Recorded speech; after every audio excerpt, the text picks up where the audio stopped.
দেখুন, যত আমাদের স্টেশন আছে এখানে, তার কোথাও হাঁটার জায়গা নেই, বসার জায়গা নেই। কোনো বয়স্ক মানুষ এসে গেলে একটু বসবে, বেঞ্চগুলোও খালি থাকে না, সেখানেও দোকান লেগে গেছে। মহিলারা, বাচ্চারা দাঁড়িয়ে থাকেন, ট্রেন দেরি হলে খুব অসুবিধা হয়। বৃষ্টি হলে শেডের মধ্যে যেতে পারেন না, সেখানে দোকান লেগে গেছে। আজকে ক্যাবিনেটের দ্বিতীয় বৈঠক, আপনারা থাকবেন উপস্থিত। গোটা বাংলা এই মুহূর্তে তাকিয়ে রয়েছে যে আগের সরকার যে সিদ্ধান্তটায় সব থেকে বেশি আটকে রেখেছিল সরকারি কর্মচারীদের দিয়ে 7 পে কমিশন, আজকে আলোচনা হওয়ার একটা সম্ভাবনা রয়েছে। বাংলা এই স্বপ্ন দেখতে পারে? মুখ্যমন্ত্রী বলেই দিয়েছেন সবই হবে আস্তে আস্তে। কেন্দ্র সরকারের স্তরেই সমস্ত দেওয়া হবে। সময় লাগছে একটু, টাকা পয়সার টান আছে তো। যেমন যেমন ফান্ড আসবে সেরম সেরম যাদের পাওনা মিটিয়ে দেওয়া হবে। সেজন্য গত সপ্তাহে যে ক্যাবিনেট মিটিং হয়েছিল, যা যা আমরা সিদ্ধান্ত নিয়েছিলাম প্রায় সবই হয়ে গেছে ইমপ্লিমেন্ট। এবারে এই ধরনের কিছু পেন্ডিং বিষয় আছে, সেগুলো নিয়ে আজকে চর্চা হবে, আর তার অ্যাকশন দেখতে পাবেন ধীরে ধীরে। অর্থমন্ত্রক ইতিমধ্যেই বিজ্ঞপ্তি জারি করেছে, যে বয়সসীমা যেটা ঘোষণা করা হয়েছে সরকার পক্ষ থেকে, শুধু কথা নয় কাজে দেখিয়ে দিল, এবং অর্থমন্ত্রক বিজ্ঞপ্তি জারি করে সেই বয়সের ঊর্ধ্বসীমা বিজ্ঞপ্তি প্রকাশ করলো। ক্যাবিনেটে যেটা সিদ্ধান্ত হয় প্রত্যেকটি বিভাগ সেটাকে ফলীভূত করে তাদের মতো করে, সেরকম তারা আবার সার্কুলার জারি করছে, কাজ শুরু করে দিচ্ছে। ডিপার্টমেন্টাল মিটিংও আমরা করছি গিয়ে, যে কী করে সেটাকে ইমপ্লিমেন্ট করা যায়, যেটা সরকার ঘোষণা করেছে। এবং সমস্ত একদম মানে ইমার্জেন্সিভাবে কাজকর্ম হচ্ছে সব ডিপার্টমেন্টে, সবাই করছেন। মন্ত্রী সংখ্যা কম আছেন, মন্ত্রিসভার বিস্তার হয়ে গেলে আরও ব্যাপক কাজ দেখতে পাবেন। প্রথম মন্ত্রিসভার বৈঠকে আপনারা কড়া সিদ্ধান্ত নিয়েছিলেন যে অনুপ্রবেশ আটকাবো, কেন্দ্রকে জমি দেবো। আজকেও বিএসএফ এর শীর্ষ কর্তাদের সাথে বৈঠক রয়েছে, প্রসেসিং কি এগিয়ে গেছে? প্রসেস শুরু হয়ে গেছে, সেই দিন থেকে বলা হয়ে গেছে, জমির দেখা দেখি মাপ যোগ শুরু হয়ে গেছে, এবং হস্তান্তরও শুরু হয়ে যাবে। যে প্রসিডিংস লাগে সরকারি কাজের যে সিস্টেম আছে সেটা মেনেই হবে, এবং খুব দ্রুত গতিতেই হবে। রেল চত্বর খালি করার জন্য বিগত 3 বছরে রেলের তরফ থেকে বড় বড় স্টেশন হাওড়া শিয়ালদা এবং তার সঙ্গে কলকাতার যে ছোট ছোট station Dhakuria, Jadavpur, park circus ইত্যাদি, সেখানে একাধিকবার নোটিশ সার্ভ করা হয়েছিল যে স্টেশন চত্বরের যে এনক্রোচমেন্ট বা জবরদখল আপনারা খালি করে দিন। পূর্বতন সরকারের থেকে কোনো ইতিবাচক মনোভাব মেলেনি, নতুন সরকার ইতিবাচক, তাই রেল আস্তে আস্তে সমস্ত স্টেশন সেটা খালি করছে। সেটা নিয়ে আবার বিরোধীদের কটাক্ষ যে যোগী রাজ্যের মতো পশ্চিমবঙ্গটাও আস্তে আস্তে বুলডোজারের রাজ্য হয়ে যাচ্ছে। ওরা কি ভেবেছিল ভোগী রাজ্য চলবে নাকি এখানে? যোগী রাজ্যই মডেল চলবে। দেখুন, যত আমাদের স্টেশন আছে এখানে, তার কোথাও হাঁটার জায়গা নেই, বসার জায়গা নেই। কোনো বয়স্ক মানুষ এসে গেলে একটু বসবে, বেঞ্চগুলোও খালি থাকে না, সেখানেও দোকান লেগে গেছে। মহিলারা, বাচ্চারা দাঁড়িয়ে থাকেন, ট্রেন দেরি হলে খুব অসুবিধা হয়। বৃষ্টি হলে শেডের মধ্যে যেতে পারেন না, সেখানে দোকান লেগে গেছে। হঠাৎ ট্রেন থেকে নামলো এক গাদা লোক, হাঁটার জায়গা নেই, ট্রেন একটু ঢুকে গেছে, ছুটে গিয়ে আমরা ট্রেন ধরি, 5 জনের সঙ্গে ধাক্কা লাগবে, এইটুকু সরু রাস্তা আছে, সব জায়গায় দোকান। তো যে যেখানে পাচ্ছে বসে পড়ছে, ওখানে খাচ্ছে দাচ্ছে, ঘুমোচ্ছে, নোংরা করছে, কোনো প্রতিবিধান হয় না। যেখানে আরপিএফ করতে পারবে পরিষ্কার করবে, না হলে পুলিশ তাকে সাহায্য করবে। আর এবং সব জায়গায় রেলের জায়গা পুনরুদ্ধার করে সাধারণ মানুষের যাতায়াতের জন্য সুবিধা হবে। গতকাল আপনি নিশ্চয়ই দেখেছেন যে কিভাবে তাণ্ডব চলেছে বাক্সার, আসানসোল, এই সমস্ত জায়গায়। আপনারা কি চাইছেন, মানে যারা তাণ্ডব করছে? দেখুন, যারা এই ধরনের অবৈধ এনক্রোচমেন্ট করেছিল, রাজনৈতিক লাভ নিয়েছিল, তারা কিছু মানুষকে এই কাজে বাধা দেওয়ার জন্য এগিয়ে দিচ্ছে। আমি বলে দিচ্ছি কোনো লাভ হবে না। এখানেও শুরু হয়েছিল, কিশোর বাহিনী রাস্তা অবরোধ করে বলেছিল রাজাবাজারে নামাজ পড়ব, কিন্তু পুলিশ যেই কথা বললো তারা কি আবার মসজিদের মধ্যে নামাজ পড়েছেন। তো ধার্মিকভাবে আবহাওয়াকে কাজে লাগিয়ে আর প্রশাসনকে অসুবিধায় ফেলার যে চক্রান্ত, এটা থেকে বিরত থাকুন যারা করছেন। নাহলে কি হচ্ছে, হাতটা ওই অবধি যাবে না, আরও অনেক দূর অবধি চলে যাবে। প্রথমে রাজাবাজার, তারপরে পার্ক সার্কাস। পুলিশ দেখিয়ে দিল যে পুলিশকে যদি ফ্রি হ্যান্ড দেওয়া হয় তাহলে পুলিশ অতি অনায়াসেই আইন শৃঙ্খলাকে নিজের কন্ট্রোলে আনতে পারে, যেটা এতদিন পর্যন্ত করতে দেওয়া হয়নি। কালকে পার্ক সার্কাসে প্রথম পুলিশকে লক্ষ্য করে স্টোন পেল্টিং হলো, ইট বৃষ্টি।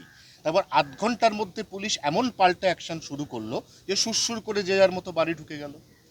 হ্যাঁ, এটা তো আমরা একদিন ভিডিও দেখতাম, কাশ্মীরে হয়েছে, স্টোন পেন্টিং হতো, তারপরে পুলিশের অ্যাকশন। উত্তরপ্রদেশে দেখেছি, পুলিশ গিয়েছিল উদ্ধার করতে, তার উপরে অ্যাটাক হয়েছিল, গুলিও চলেছিল, তারপরে পুলিশ কী করেছে। তো দেখে শেখা উচিত, নাহলে ঠেকে শিখতে হবে। এই জন্য ভুলে যায় যেন ওরা, এই কালচারটা চেঞ্জ হয়ে গেছে, সরকারটা চেঞ্জ হয়ে গেছে। মানে যারা এই ধরনের কাজে হস্তক্ষেপ করছেন, কষ্টটা তাদের হবে, জেলে ওদেরকে যেতে হবে, মাথা ওদের ফাটবে। যারা পেছন থেকে সুরসুরি দিচ্ছে তারা তো কিছু হবে না, পরে তাদের উপরে অ্যাকশন নিশ্চয়ই হবে। 4 জন ভিভিআইপির নিরাপত্তার বারবারন্ত প্রত্যাহার হলো, তার মধ্যে অন্যতম নাম অরূপ বিশ্বাস।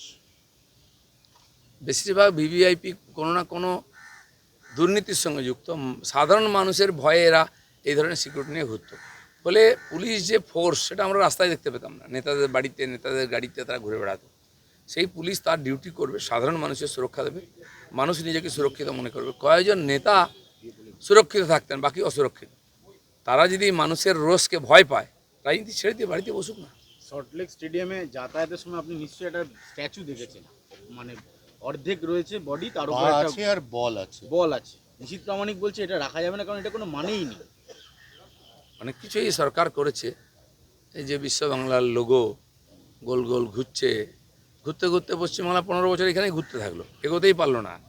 এই ধরনের ননসেন্স মার্কা কিছু সিম্বল, বাঙালির মেধার অপমান। এটা হঠাৎ একজনের মনে হলো রাত্রেবেলা শুতে যাওয়ার সময়, এই এটা করে দিস, ফোন করে বললো, হয়ে গেল। কী মানে এগুলো? তারপরে দেখুন, এই যে মেট্রো স্টেশনগুলোর নামকরণ হলো, আপনি একজন মহাপুরুষদের সম্মান দেওয়ার অনেক রাস্তা আছে।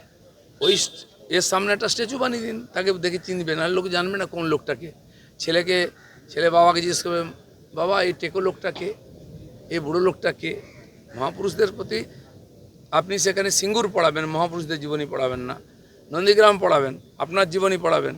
আর নেতাজি সুভাষ রবীন্দ্রনাথের সঙ্গে মুখ্যমন্ত্রী ছবি দেবেন, আর ওখানে হলেতে আমাদের মহাজাতি সদনে ও একজনকেই চিনবে আর কেউ নয়। তো যেখানে স্থানের নামে আমরা স্টেশন দেখি, আমি দেখেছি মেদিনীপুরেতে 3টে গ্রামের নাম দিয়ে একটা স্টেশন হয়েছে। তো এটা তো বড় হয়েছে নাম, কিন্তু লোকে জানবে এই 3টে গ্রামে যাওয়া যায় এখানে নেমে। আপনি নাম দিলেন, সব জায়গায় রাজনীতিক লাভ নেবেন, মানুষ কনফিউজ হয়ে যাচ্ছে কোথায় নামবেন। আমার মনে হয় উনি নিজেও কনফিউজ থাকেন যে কোন স্টেশনটা কোথায়। মেসির টাকা, লাস্ট প্রশ্ন করিনি, মেসিকে দেখতে মানুষ প্রচুর টাকা খরচা করেছে, কিন্তু অরূপ বিশ্বাস কোমরে হাত দিয়ে ছবি তুলেছে, মুখ্যমন্ত্রীর পরিবারের লোক ছবি তুলেছে। আপনাদের সরকার এবার সিদ্ধান্ত নিয়েছে যে সব টাকা মানুষকে ফেরত দেওয়ার প্রক্রিয়া চালু হবে। মেসিকেও নির্বাচনের কাজে লাগানো হয়েছে, নির্বাচন প্রচারে আনা হয়েছিল, ঝান্ডা ধরানোর চেষ্টা হয়েছিল, মামাটি মানুষের বেঁচে গেছে লোকটা, শেষ পর্যন্ত বুঝতে পেরেছে। কিন্তু মেসির মতো একজন বিশ্ববিখ্যাত প্লেয়ারকে নিয়ে এসে যে অপমান করা হলো এবং মানুষের কাছ থেকে অবাধ টাকা তুলে নয়ছয় করা হলো, মানুষ তাকে দেখতেও পেল না।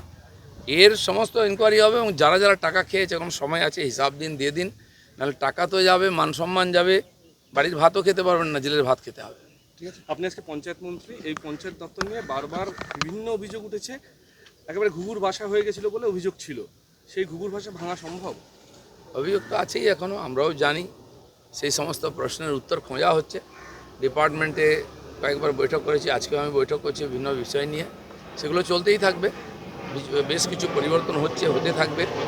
আর কর্মচারী খুবই কম, ফলে তো কোনো প্রকল্প চালু করতে গেলে, ফান্ড এসে গেলে সেটা এক্সিকিউট করার মতোই কর্মচারী নাই। আমি মাননীয় মুখ্যমন্ত্রীকে বলবো যে রিক্রুটমেন্ট হোক পঞ্চায়েতে, কারণ পশ্চিমবাংলার বেশিরভাগ মানুষ পঞ্চায়েতের থেকেই পরিষেবা পান, আর যত ভাতা ইত্যাদি সব পঞ্চায়েত দেয়। তো কয়েকজন কর্মচারী যদি এত কাজ করতে চান, তাহলে পঞ্চায়েতের মূল যে ডেভেলপমেন্টের কাজ সেটা হবে না। সেখানে কেন্দ্র সরকারের প্রকল্প আটকে দেওয়া হচ্ছে, এই করা হচ্ছে। এটা করতে সময় লাগবে, কিন্তু খুব তাড়াতাড়ি কাজ আমাদের চলছে। আজ থেকে সব স্কুলে ম্যান্ডেটরি বন্দে মাতরম। এটা তো হওয়া উচিত ছিল আগে। যেখানে বন্দে মাতরম লেখা হয়েছে, গাওয়া হয়েছে, বন্দে মাতরম বলে গুলি খেয়েছে, ফাঁসিতে গেছে আমাদের আর বিপ্লবীরা, তো ঋষি বঙ্কিমকে আমরা এই জন্য শ্রদ্ধা করি, এটা তার বড় অবদান। তো সেখানে বন্দে মাতরম গাওয়া হবে না, এটা কী করে হতে পারে? অবশ্যই হবে।